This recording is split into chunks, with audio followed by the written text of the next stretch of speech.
Hello, everyone. Welcome back to another Bible and Archaeology Live. It's a Friday free-for-all. Bob, happy May. Happy May. Happy May. Happy almost end Happy of the May. semester. We need some bumper music, some Primus or something coming in here. I'm not interested in getting a copyright strike from YouTube, so you can sing in your mind if you feel so led, or if you have a connection and a nice handy donation you'd like to give us in order to buy some music, reach out. Bible and Archaeology. All our contacts are down below. Some people write music. They can give us send us one of their tunes and we'll put it in. If you have it, we're always interested in copyright-free situations. As you can tell, it is 1 week left in the semester. We are getting ready to do final What do you mean grades. as we can tell? We're not losing our minds or anything? They can't tell you. No. It's the end of the All is semester. calm. Yeah. It's the end of the semester. It's the ping pong time of weather outside. Yeah. It's many a thing adding up all at once. And one of those things, which is a happy part of one of these things, is Friday Free For All. If this is your first time joining us, thank you for tuning in. If you're a longtime viewer, welcome back.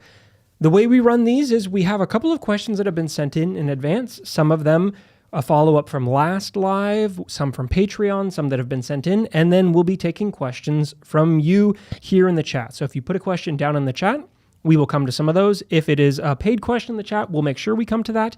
If it's ever something that we are like, we don't know the answer or we can't give you a good answer, like we're going to do at the beginning here, we're happy to say, let's look at it and we'll come back to it. So, we know some things, we don't know everything, and there's sometimes where you're like, we'll see where it goes. So if you send in a question and we don't come to it immediately, give us some time, we'll come around. There's a couple different ways that we'll come back to. Some of you put a great deal of money behind questions that we don't know the answer to, which becomes homework for us.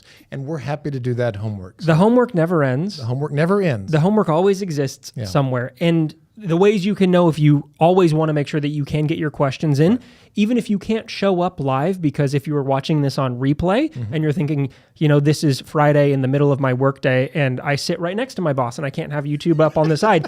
Well, one way you can make sure you can get your questions in is if you join us on Patreon, you can submit questions in through Patreon that on the one hand, we can just answer at any time, or we can bring them into lives as well. So if you join us on Patreon, in addition to early access to ad-free video versions of the podcast, bonus podcasts every week, additional bonus content with guests, you can also ask questions like that. So if you're looking for more from Bible and Archaeology, you can join us on Patreon. We're Bible and Arch on Patreon. The link's down in the description.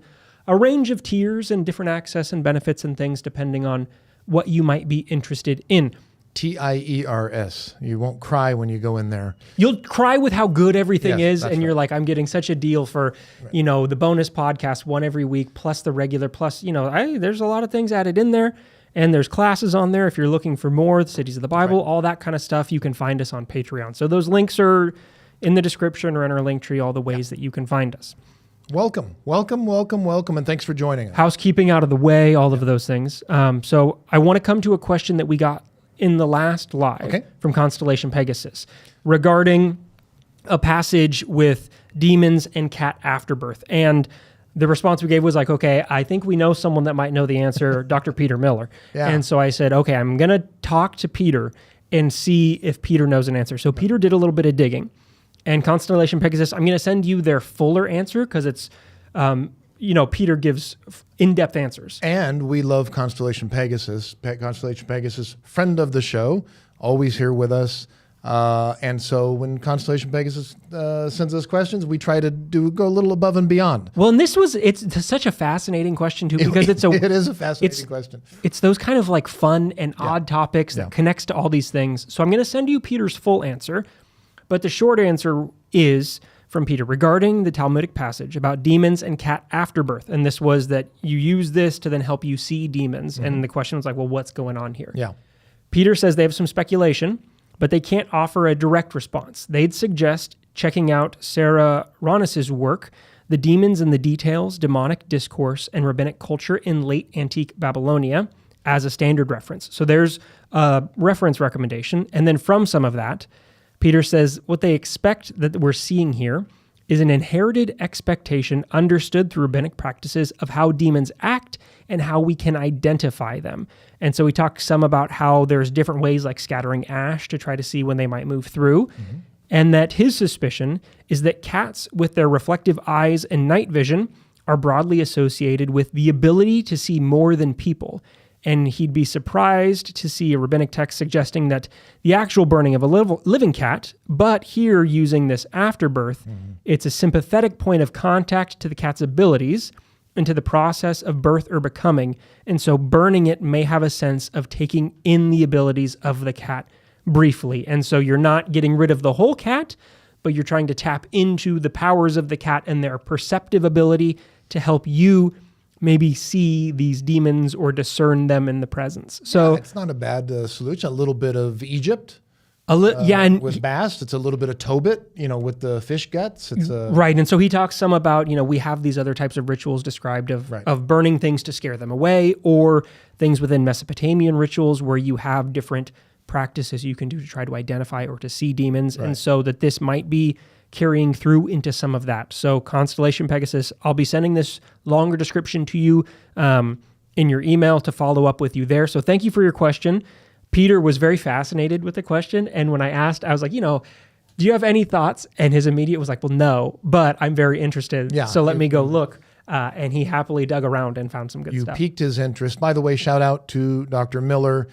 He will be leaving us here at the University of Iowa. We don't like this fact, but it's for a good reason. He found a job. He found a job at the University of Virginia. So congratulations to Dr. Miller, who will be leaving us here at Iowa and headed out to the University of Virginia. Congratulations to him, and we hope that he stays in touch with the show, and we hope to continue to have him as a part of the show. And, well, I've already asked him, and, very happily, he's like, well, I know that video calls exist. And I was like, yes, they do. Good. That's exactly the answer I was hoping. So sad to not be able to talk to him in person. Yeah. But don't worry, Dr. Miller, his expertise is not disappearing. And it's not just limited to demons. He is a massive D&D and Star Wars, Star Trek, Dune. He's a junkie in this world. He was just telling me about going to trivia night for Star Wars, and he was correcting the person asking the trivia questions. That sounds right. And so that's Professor Miller. So we will have Peter back one more time for an in-person interview this month before he leaves. So you'll get another live and in-person Peter, but that's the short answer from Peter there. I want to jump to a Patreon question here from Amanda. Amanda, thank you for your support on Patreon. You helped make this show possible. That's right. Their question is, did the ancient Israelites have any cultural overlap with the Seabans, particularly in customs or religion? They worshipped the Ugaritic god Atar, and the Queen of Sheba may have been connected to them. So, wondering what they might share. So the first thing to do is throw your hands up and say what to do with the Seabans, right? How do you solve a problem like Maria? If we're going to use the Bible, right? The Bible says that there's a connection there, right? You clearly have the connection with King Solomon, right? The Queen of Sheba.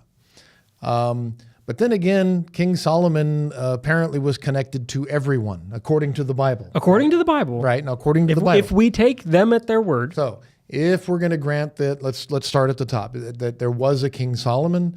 That some of the things or all of the things that the Bible says about him are true. Then he's got 700 wives. These are political marriages, which implies we assume, right? Yeah, we would hope. He's an exhausted guy.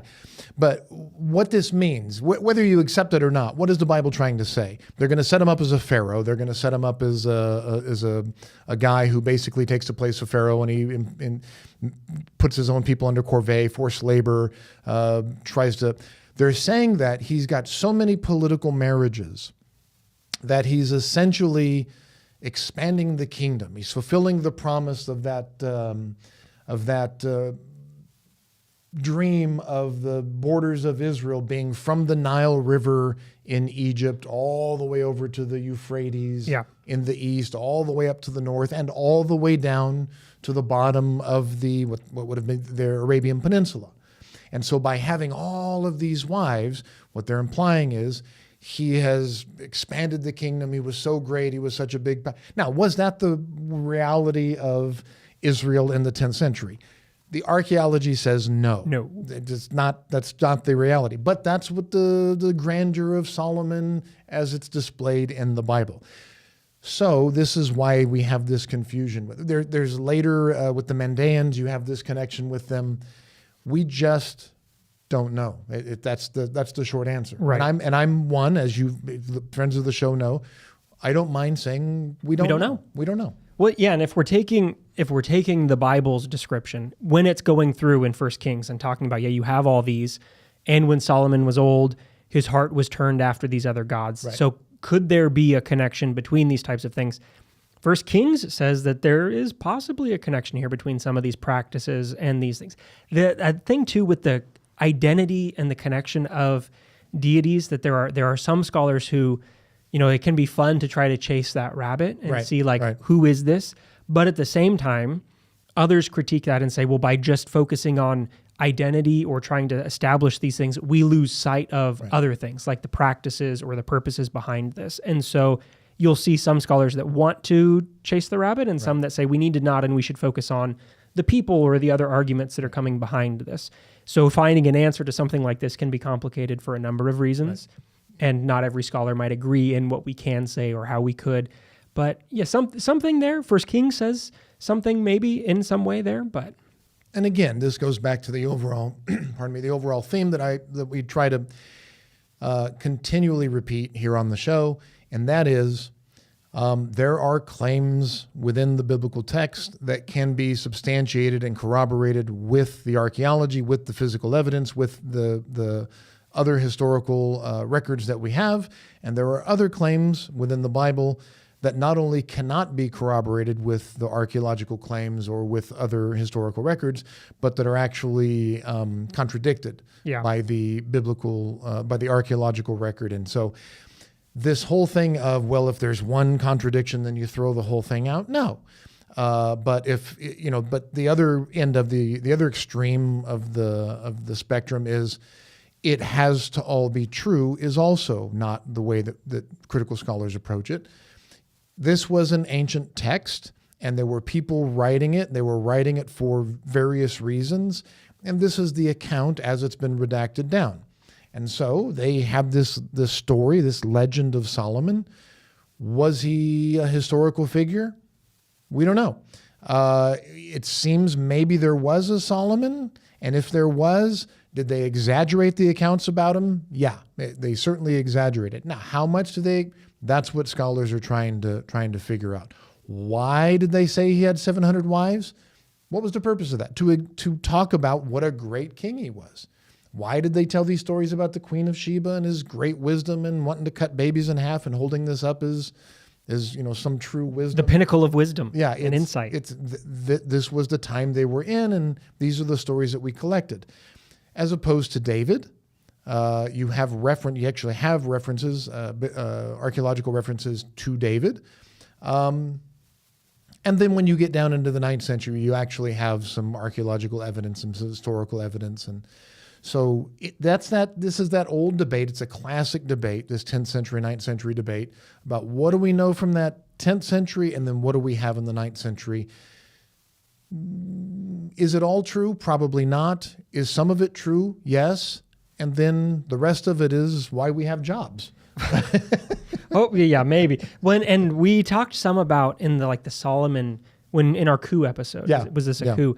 The thought that some also look at the Solomon tradition as maybe bringing in multiple different, because you kind of have the 3 phases of Solomon that come through there. So there's a lot to pack in. Yeah.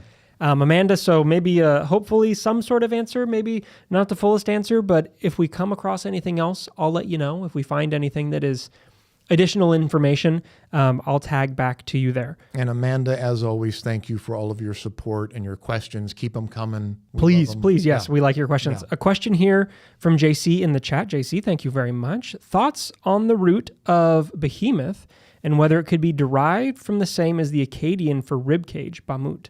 Is Leviathan being used as a cover and a parallel to Tiamat's ribs? That's a very... Ooh.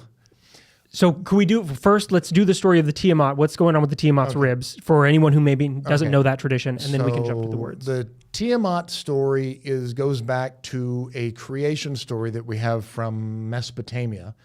And that is, but this is off the top of my head, it's out of Gilgamesh, I believe, right? Yeah, we get Enuma Elish talking about it. Enuma Elish, yeah.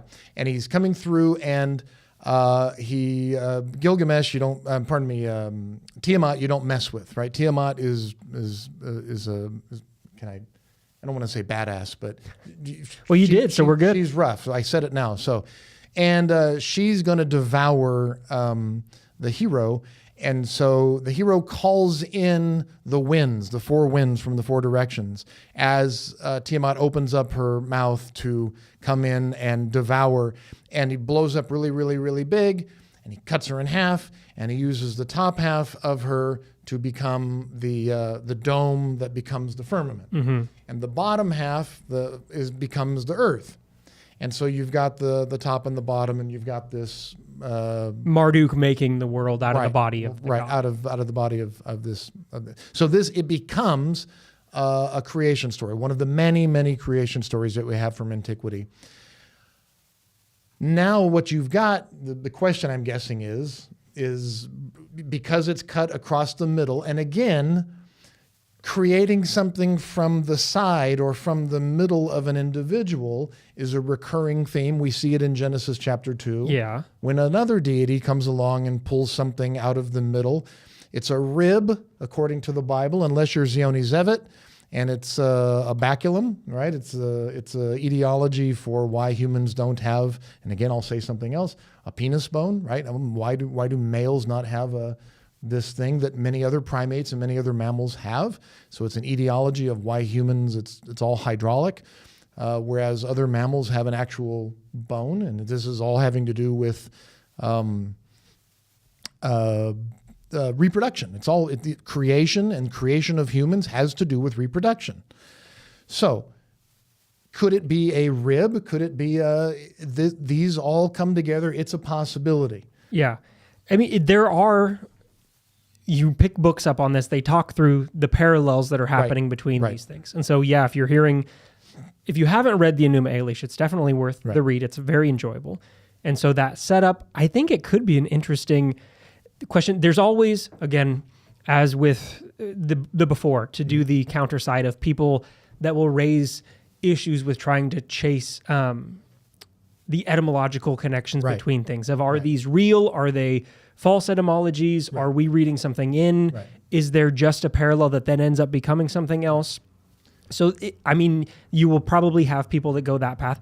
But the sea monster, like if we're looking at Job, look at Behemoth, which I made just as you, and we have these connections with God conquering these sea monsters, the Leviathan, the deep. So there are those references within the Hebrew Bible that parallel this fight between the monster and God. Correct. So you also have to worry about false etymologies in the language. So what's behemoth, right? It's a word for an animal. It's a word for a beast. But is it the animal or a animal, right? So if you make it an animal, or is it the big monstrous animal, right? Which one is it?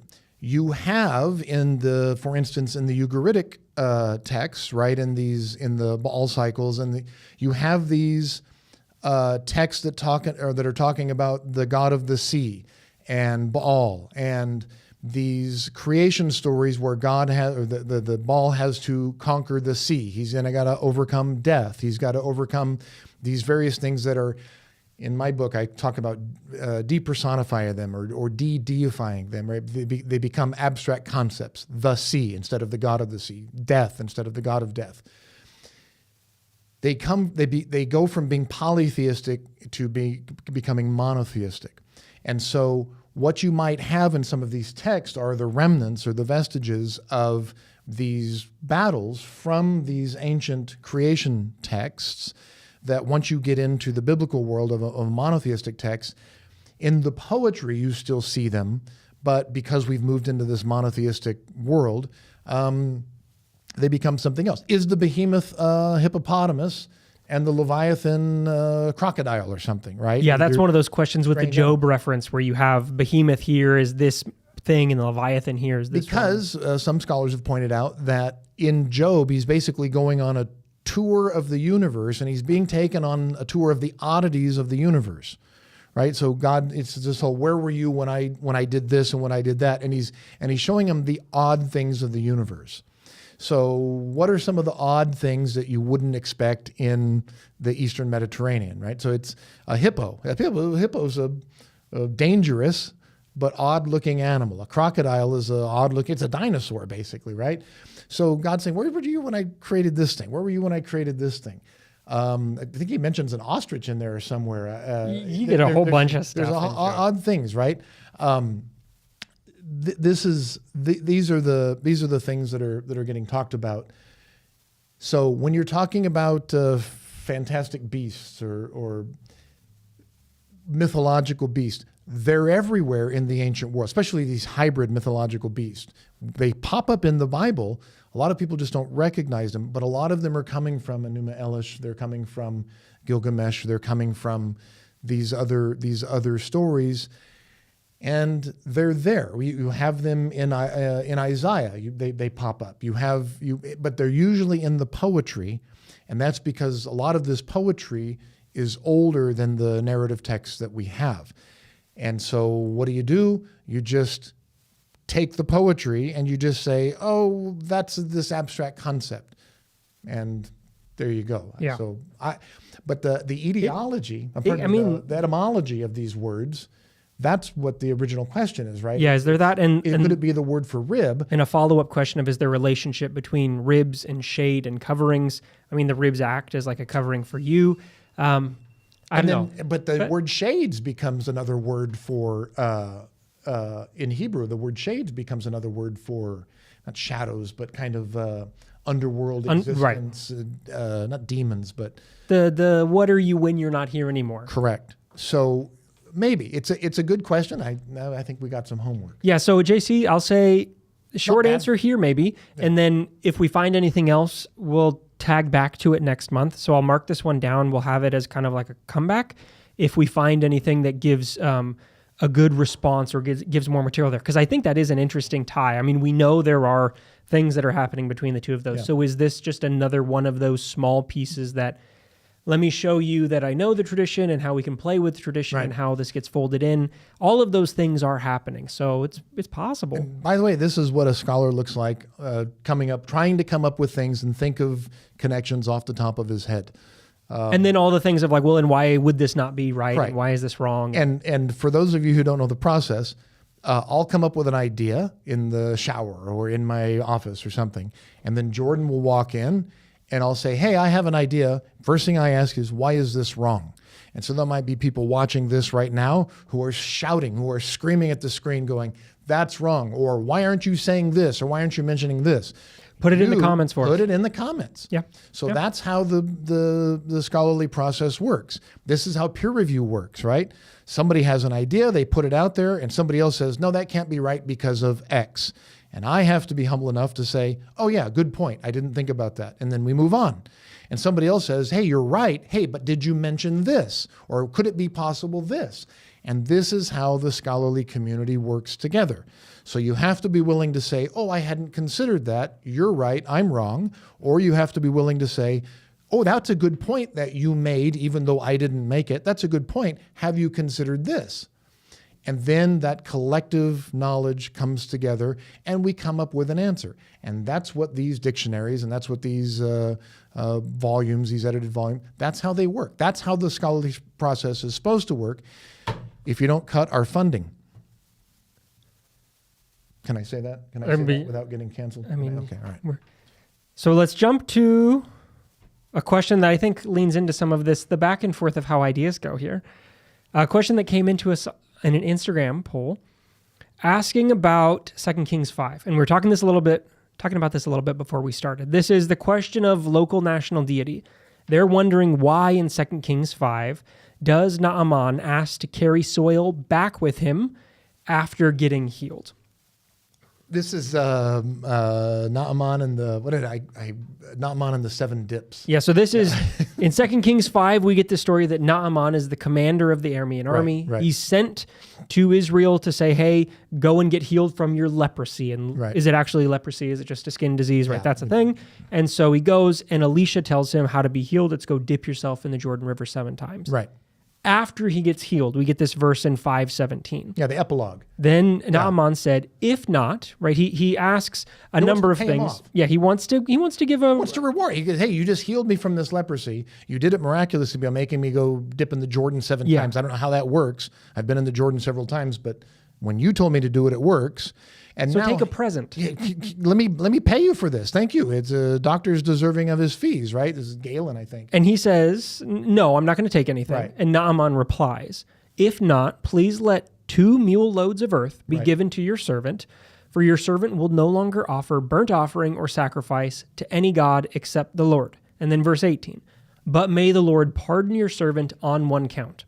When my master goes into the house of Rimmon to worship there, leaning on my arm, and I bow down in the house of Rimmon, when I do bow down in the house of Rimmon, may the Lord pardon your servant on this one account." Yeah. He said to him, "Go in peace." Okay, so first, can we talk about what's going on with the asking for the dirt? Right. And then B, let's talk about verse 19. So why ask to take dirt with him? Right. So he's trying to pay him. And so this reminds me of good old Melchizedek, right? This reminds me of... Take something. He's like, thanks for bringing all the people back. Here, give me the people, take all the stuff. And Abram says, no one's going to say you made Abraham rich, right? So I'm not taking a thing and not a thong or a sandal of a strap of a whatever. I don't want anything, all right? No one gets to say you gave me anything. And then he says what? Okay, then let me just take some dirt, basically soil from Israel, basically soil from this land, because I don't want to worship any God except for the God of Israel. I know this is the true God. So why does he take the dirt back to his homeland? Why do you think he's taken the dirt back? That's the question. That's the question. Yeah, their question is what's going on with why is he taking dirt? The local. Right. So why? I have an idea, and it goes, and I think it ties into the second part, the second verse. Verse 18. So he doesn't want to worship his God anymore. He wants to worship the He's switching teams. He's God of the Israelites. Clearly, this God can heal me. My God never did. So I am only going to worship your God, and so I want to take some soil from this ground. And first thing I think of is people who, and again, to all of our veterans, thank you for everything that you did. The people who go back to like Normandy, right? They go back to, and they take up soil from the places where they once fought, where their brothers died, on D-Day and things like that. And they take up some soil and they bring it back with them. Or people who go to the Holy Land today, and they go to Jerusalem and they just take up some soil, right? And they bring it back home. And now they've got some of the Holy Land with them, and they put it on their mantle, or they've got, some people do with the Jordan River. They've got, or olive oil from the Holy Land. This is a thing that happens. You take part of the Holy Land with you in your home, and it's a reminder. And so that could be what's happening. But I think the second part of that verse hints at a little something more. Well, and connected with the dirt and the earth. Right. I think this is also in 17, it's drawing on that idea that the deities are connected to a place. Yes. Like that they have, you have borders. And so Yes. we also get this with the battles of like, okay, God is going to be going against God. And Right. Can you move territory? Can the God go outside of its own territory? He's taking some of that land back to say, I'm not going to live in your place, but if I bring some of your dirt here, then maybe this can become some of your territory and you will be present there. It could be, because you do have regional deities, right? Yeah. And it talks about this throughout the Bible. Don't worship any other gods. It acknowledges as other gods. You have a very famous verse that talks about the lands will be partitioned, will be divided among the various deities, right? Every people has its own deity and its own land, right? So this is the land of Israel, and this is their God, and you won't worship any other God. But all of these other peoples have their own deities. And so he's saying, well, I'm going to take some of the land of Israel and some of the land of your deity back with me, because I'm worshiping your God, but I work for this king. I'm the general of this army, but I answer to somebody else, and I can't just leave or he'll kill me, but can I at least take some of this dirt with me back here? Yeah. So it's a regional deity thing. Absolutely, that's part of it. But I think there's something else. And then verse 18. So this is part 2. So he's taking some of that back to have a connection with that regional deity when you are away from, as Dan McClellan puts it, home court, that God's home court. And so then in verse 18, this is then follow-up of, okay, can I have some dirt? And also, pardon for when I go into the house of Rimmon, because my boss, the king, will make me go in with him, and I will bow there. So why 18? Because this is where we're in slightly different positions. Yeah. So I think the practice is, right, when the king goes in to worship, he needs his detail. He needs his bodyguards, right? Because he's going to be putting himself in a compromising position. He's going to be going into the temple, which is a big thing, right? It's the king going into worship. But he's also going to be bowing down. He's going to be putting himself in a compromising position. Maybe the king's old. Maybe the king needs help. Yeah, does he just need help getting up and getting down? Who's going to be at his side? It's going to be the general of the army, right? So it's going to be the guy, his bodyguard, his number one person. It's the guy he trusts the most. And that guy is going to be giving him his arm, probably his left arm, so his right arm can get to the sword in case anybody comes and attacks. And he's going to be giving him his arm. The king will bow down before him. And the general will be there with him doing the same. It's not like it's you bow down. I worship some other god now. Right. You can't do that, right? You have to bow. He knows he has to bow down with the king. So what he's saying is, I worship your God now, but I'm not going to do this whole, I convert. He's going to kill me, right? So will you please forgive me if when I go into the temple of Rimmon, right? And with my king, and he goes down to worship. And when I do the same, will you please pardon this, what appears to be me worshiping that deity? I'm doing it because I serve my king, but I really only want to worship your God. Mm-hmm. And so you think, so he's asking for forgiveness for that. For that. So when I go into the temple, and I worship this deity, or it looks like I'm worshiping this deity, please forgive that grievance. So then the question to bridge these two things, because someone listening to this is like, okay, what's the big deal? Is where does the dirt go? Why is he taking this dirt from Israel? Okay, so he's taking it back home to remind him of his new home court, right? He's switched teams. Where does the dirt go? Where does the dirt go? That's the big question, and we differ on this. And because it doesn't say. It doesn't say. The text never says. It doesn't say. Can I have some dirt? Sure. The end, right? Where does the dirt go? Yeah, he doesn't say so that I can put it in this exact place. Put it on my mantle, right? Yeah. Where does the dirt go? So I think what he's doing is he's doing some version of the Shawshank Redemption, right? He's got a little bit of it in his pant leg, and what he's done is he's put some on the spot in the temple where he's going to bow down. So while the king is holding his arm, he's going to go to the same place and he's going to bow down, probably front and center in front of the idol, and he's bowing down in front of the deity, the icon there, and he's bowing down, and the general has to bow down with him, that he can now be bowing down on the earth that's from Israel, that's from this new homeland, this deity that actually can heal him. And so even though it looks like he's bowing down before the deity that's in front of him, he's actually on the soil of the Israelite deity. I think that's what he's done with the dirt. Now, it doesn't say that. No. But it doesn't say that he did anything with the dirt. It does mention, right, we have several instances of the house of Rimmon. So in that one verse, that phrase comes in 3 times. Right. So it's really driving home the point that something's going to be happening there. He's got to go in there and he's worship, and he's asking for a pardon for having to go in there and bow down. Yeah. So I'm thinking he's taking the dirt and he's doing this thing. Dropping a little bit. He's putting it in his pant leg and he's dropping it in there. So that way he's at least bowing down on the dirt of the God of Israel. Or another option What else could he be doing? Is he setting up his own site? Because he says in 17, right, I'm no longer going to offer burnt offering or sacrifice to any god except. And so is he saying, okay, I'm going to take this dirt and I'm going to use it to create this space where I will be offering these sacrifices. Right. And then 18, but I'm going to do that. Right. But in addition to that part, which is just for me and in my place and on this dirt, I'm also going to have to do this thing going into this place that I shouldn't be anymore. Right. So please beg pardon. Right. Because if I don't, my boss will kill me. So you think he's creating a private personal shrine maybe at his home where he's actually offering. Making some kind of a high place of his own. Right. That at his home.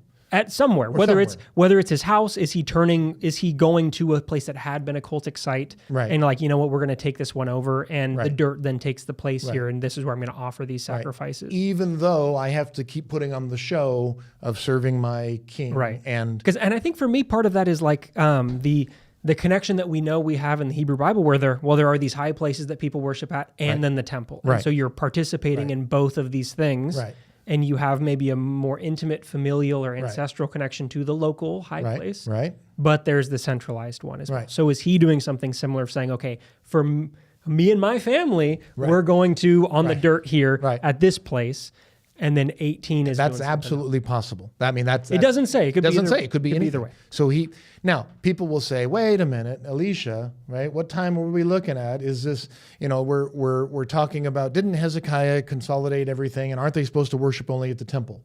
This is true.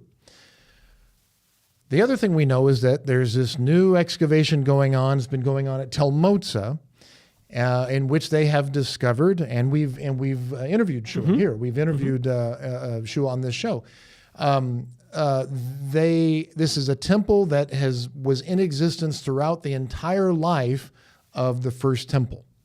So yes, it's true that there was a point at which all of these Hezekiah in Isaiah 36 through 39, right? This is 2 Kings 18 through 21.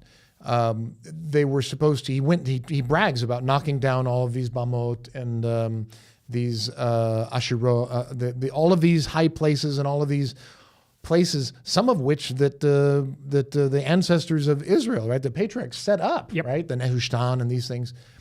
They used to worship there because those were important places of Israelite worship, of the Israelite God. Hezekiah said, no more of that. We're consolidating it all here in the temple. That this Tel Motza temple was still in use. Now, that's very inconvenient because the Bible doesn't mention that there's a Tel Motza temple. Oh, by the way, there were still regional temples that were in use. Right there. Right, a couple of miles right outside there. But archaeologically, we know that there was a temple and it was in use. And so there were still these alternate temples outside of Jerusalem that were allowed to continue. So while Hezekiah says that he knocked down all of these alternate shrines, and maybe he was just talking about the Asherot and the Nehushtan and some of the Bamot, right? There were these alternate shrines. Maybe people did have these household shrines that they still worshipped in locally. It's absolutely a possibility, especially across the Jordan. Yep. Right. We have lots of reference to these things where they. I think you talk about one in a something you're working on right now. Yeah, there's one reference there. There's where Phineas. Yeah, there's an altar being set up. That's not. We know this is just for remembrance. We're not sacrificing. We're not sacrificing on it. We're just going up there, and Phineas is going up to bust them for not worshiping where they're supposed to be worshiping. He's no. This is for remembrance. This is for remembrance, and okay, but it's on the other side of the Jordan. Yeah. So it could be a household place of remembrance. I'd like to think that he's actually smuggling smuggling dirt into the actual temple. Yeah, he's going to spread that dirt. Those 2 mule loads are going to go real thin. Yeah. A nice scattering over the whole house, just in case I can make sure everything is covered. So yeah, I think a very interesting question. Yeah. That covers on the one hand, some of the local deity stuff, but also some speculative answers maybe on what comes with verse 18. So thank you for your question there coming in. I want to jump to a question from Constellation Pegasus. I want them to vote. Let us know which theory. Or do you have another idea? What do you think? You can let Bob know that you think he's wrong down in the comments. Don't worry. No one. It would not be the first time. I want to jump to a question from Constellation Pegasus here in the chat, Bob. They want to know, why did God not kill King David? Saul was tormented and gone through things for much less, and he was going to kill Moses for hardly anything, right? The striking of the rock, and you get left out. So why is David so special? What? I mean, that's a great way to just the tagline of like, why is David so special? Because we do get David in situations where you have him almost, is he maybe going to die with well, you're not going to die, the child's going to die with Bathsheba. And then when he does I'm going to see how many heads I have, and God says, well, you've got a choice here. Do you want something to come to you or to the people? And David's like, yeah, you can give it to the people. Yeah. I'm just going to let that one go to them. So why is David so special? Why no death for David? Let us not forget that the text is written after the fact. So first of all, text is written after the fact. Yeah, this isn't like an eyewitness It's a daily account, vlog, right? Right. They're not sitting there. The basketball playoffs are going on now, so they're not sitting there giving a play-by-play account of what's going on. It's written after the fact, and there are parts of the Hebrew Bible that are very pro-David, and there are other parts that don't like the monarchy at all. Right. So you get these varying accounts, but we're talking about a guy who broke how many of the commandments?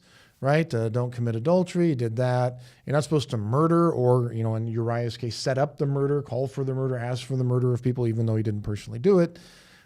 He broke a lot of the commandments, and yet this is a man after God's own heart. Yeah.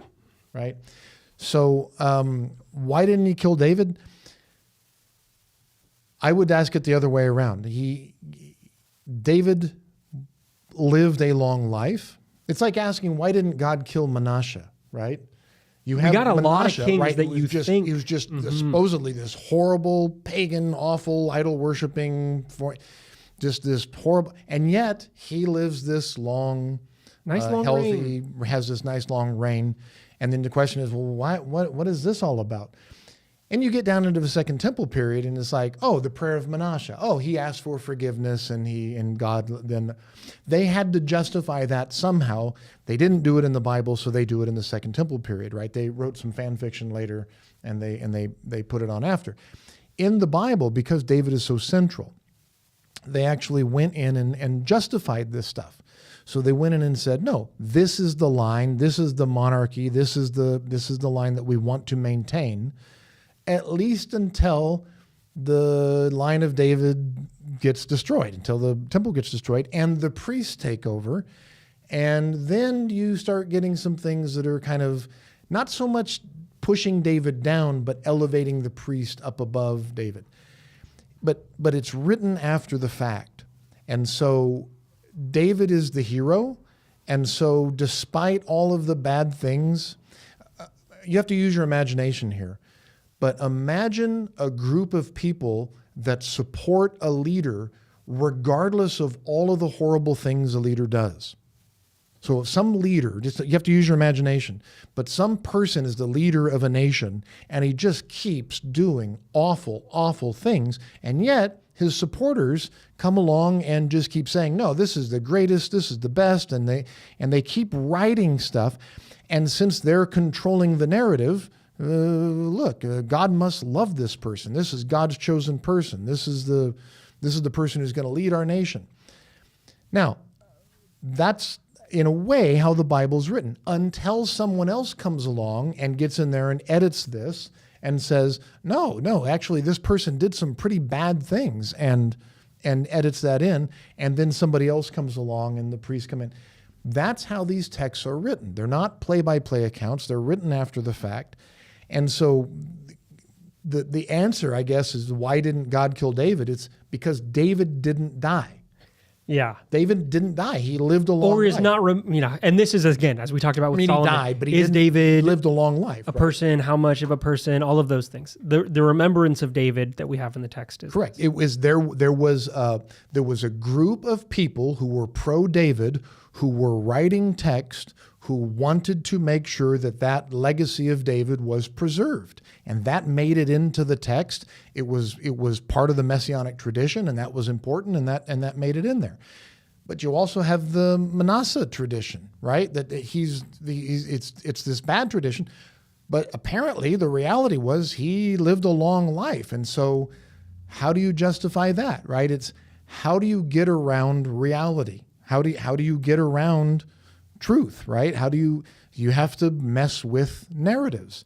I'm trying to tell this story without mentioning certain names. When you have the same thing with the Northern Kingdom being the more prosperous economically, and how do we get away with that? Well, once they are destroyed, we'll see this is the punishment that they have because Right. of all the things they did. And let's Right. ignore the fact that, they were the bigger dog in town until they were not, which is maybe why they were destroyed and the other one was Correct. allowed to hang around. So Correct. You can always offer a justification every time some natural disaster comes through in this country today, right? As soon as it happens, there's always a group of people that'll say, that's from God and it's because of insert whatever thing that you don't like here. It's because of abortion, or it's because of there's no prayer in school, or it's because of immigration, or it's because they'll always say that it's something to do with whatever their pet peeve is here.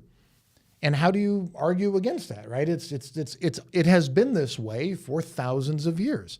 You can just say whenever there's something that doesn't go your way, it's because God is punishing us because of X, right? I just lectured on this the other day, when the U.S. was going through the Civil War, right? There was a group of folks in the North, in the Northerners, who in the Union, who were saying, we are suffering from the Civil War because our Constitution doesn't have any reference to Jesus or to God or to the Bible. We were set up as a secular state. There's no references. There's separation. And they're saying, we don't have any references to. So this argument that we need to become a more Christian nation and we need to have more references to Jesus is not new. It's been going on. Anytime things look desperate, anytime things look rough, there's always people trying to say, well, that's because, and then they enter whatever their agenda item is right there. The reality is that the tradition of David was one that people wanted to preserve, and so they wrote it into the tradition. So this whole thing of why didn't God kill him? Apparently David lived for a while. Because he was alive. And he was popular. Yeah. Constellation Pegasus, thank you. Thank you for your question. Bob, I have a set of rapid fire questions here for you. Great. To round us out for the day. There are 10, so you do have to somewhat rapid fire on them. I never ramble. Never. And I never just try to pull things out of, so. So here we go. So 10 questions for you, Bob. The first, would you rather find an inscription or find a building? If you're excavating, find an inscription. Find a building. Absolutely inscription. 2, what's the most overrated character in the Bible? Who do you think is the most overrated? Oh, gosh. Now I got to look at all of the characters. It might... Say it. Who is it? It might be David. Okay. It might be David. Hey. I mean, he's an important character, but it's probably Solomon. Yeah. Solomon or David, one of the two. Those would be your top two. Pick which one. Let me change. I'm going to go with Solomon. Solomon. Solomon. What does he do? Do you not want the phone call from Bill later today? Yeah, Bill. If you pick David. I'm going to get a phone call from Schneiderwin, and he's give him a call. Let him know. 2 Samuel 7 is the most important verse in the Bible. Why are you saying David doesn't matter? It's Solomon. Solomon. So we've quick amendment to the answer to Solomon. Okay. 3. Who's the most unfairly hated character in the Bible? Jezebel. Okay. 4. What's the best part of being a professor? Watching students grow, if I can say that. But watching young people who, I won't say were like me, but watching young people who are innocent and who have genuine questions and don't know where to turn, and they come trust someone like me, start to discover things and learn to think for themselves and watch them develop and become smarter than me. Right? Every professor's dream should be to make students who are smarter than they are and more successful than they are, and that's what I'm doing with Jordan. We'll see. 5. Worst part of being a professor? Grading. Tests or essays? I like reading some essays, because essays is where you're going to get some new. Every once in a while, you read an essay and you're like, "Oh wow, I hadn't thought of that." Yeah. Just grading. Grading in general. Yeah. What's your favorite artifact? Not that you didn't have to find it, but just the one thing related to anything. Your favorite thing. It will still be the first major thing that I found, and that is that statue of the 8 or 9 year old girl up at Banias, up in Caesarea Philippi, that still had the cheek color, the flesh-colored paint on her, and it's sitting in the Israel Museum, and I named it after my daughter Tally, and she has a little braid, like a French braid, a single French braid in her hair, and it's fused into my memory and into my brain, and that's the most important thing. By the way, it's the nicest thing I've ever found, and it was done the first year, and that always happens. That's Anybody the who's curse? done archaeology, that's the curse. You always find your best thing in your first year, which keeps you coming back, and you never find anything nicer. What verse do you quote the most? What verse? Oh God, I've got a handful of them that I go to. Boy, I'd have to think about that. What verse do I quote the most? It depends on the context. There's things that I lecture on all the time, so I go to the surrounding of Jerusalem, the siege of Jerusalem a lot. I talk about that. I quote Isaiah 45, and the true monotheistic claim, I, the Lord, do all things, right? And he creates evil. I do that one a lot. Got a podcast on that you can go listen to if you're interested. I love Matthew 25. I love it so much. I love, this is the sheep and the goats, where Jesus basically equates service to others as service or worship of him without theology and doctrine and stuff. I love the parable of the shrewd manager. I love Luke 16, where Jesus tells people, you got to be clever, you got to be shrewd. And I like looking at shrewdness and clever and craftiness throughout the Hebrew Bible and on into the Christian tradition. So it's not Jesus wept. It's not It's Jesus not wept? No. What biblical book do you think would make the best Netflix series? Ruth. Ruth? Ruth, I think so. Ruth, if It done could be- properly. if done- I don't think it's ever been done right. If done with a little bit of sauce? I think Jonah has never. Jonah's all about Jonah chapter 4. It's not about chapter 1. It's not about chapter 2. It's Jonah. Jonah is all about chapter 4, and right now is when it needs to be made. Jonah. What other biblical book? So the novellas, you'd be aiming at the novellas, I would be looking at those. not a Game of Thrones kind of series. And I really want to see Genesis 38 done properly. And they've made a Handmaid's Tale, so we know that you can get into stuff like this. So I want to see Judah and Tamar done properly. I also want to see Shechem and Dinah. Dinah, 34, Genesis 34. Yeah, I want to see this done properly. So I like the risque stuff, but I like to see this. I want to see it done properly. The stuff that you don't get in Sunday school. These are the texts I like. The Brick Testament stuff. Yes. The after the cut type of stories that when you read through them again, maybe later, not on the felt board. You're like, was that part always in there? And it just, it just got skipped over. 9, what's your favorite non-biblical ancient text? What is my favorite non-biblical ancient text? Yeah. It's going to be something stupid that Josephus said. It's just Josephus? Well, it's Philo says some fun things. This is off the top of my head, so I'm just searching all of the if just for time's sake, I'll say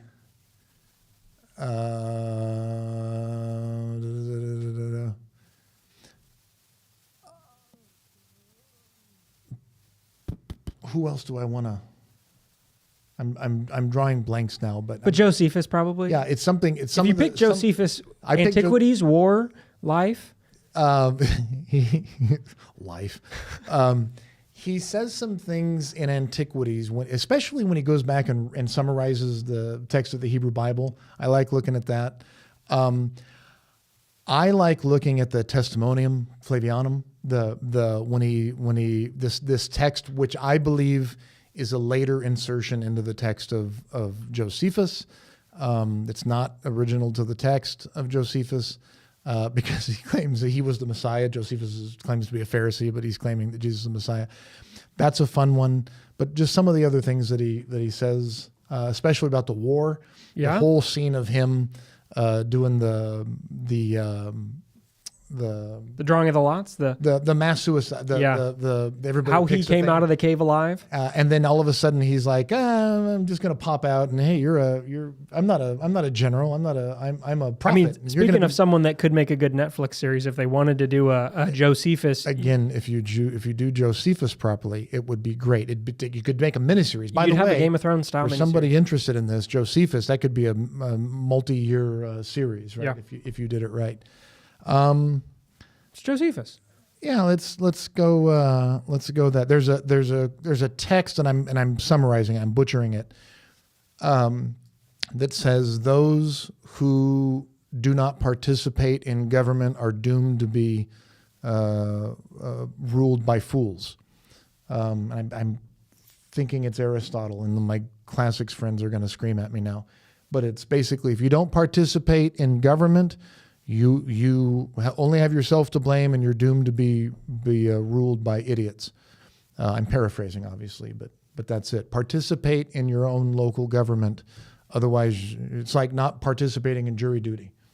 You can't argue about the courts if you don't participate in the process. Last question here. Yep. Who's a better archaeologist, Indiana Jones or Laura Croft? Indy. They're both thieves, but Indy at least tries to correct some things there. At least says at the end. I say they belong in a museum, and we'll try to take that one. Indy is the reason that most people from my generation and before started doing this, and he's iconic. There are still people on television, by the way, who dress up as Indy. We'll leave it at that. All right, so that's all we have for today. For everyone who tuned in live, thank you so much for joining. Thank you for your questions. We appreciate it. For everyone who's watching in replay, if you missed us this month, we'll be back again next month. The first Friday of every month, we're here for a Bible and Archaeology Live. You can always send us your questions in advance if you leave them in comments, or if you want to make sure that they're answered, you can join us on Patreon. You can send questions there. You can join us next time at the live. You can send questions in. So a wide range of ways that you can be in touch. You can send us emails, all those kinds of things. But for today, Bob, I think we'll leave it there. Sounds good. That sounds good. For all of us here, Bible and Archaeology, thank you so much for tuning in. There's another podcast out this week. If you're looking for a little bit more, you can go and listen there. Go to the back catalog. We talked about some things that we've talked about before, like the Isaiah 45. So plenty of things that exist for you to go and enjoy. But thank you for your support. Like, subscribe wherever you find us, and we look forward to seeing you soon.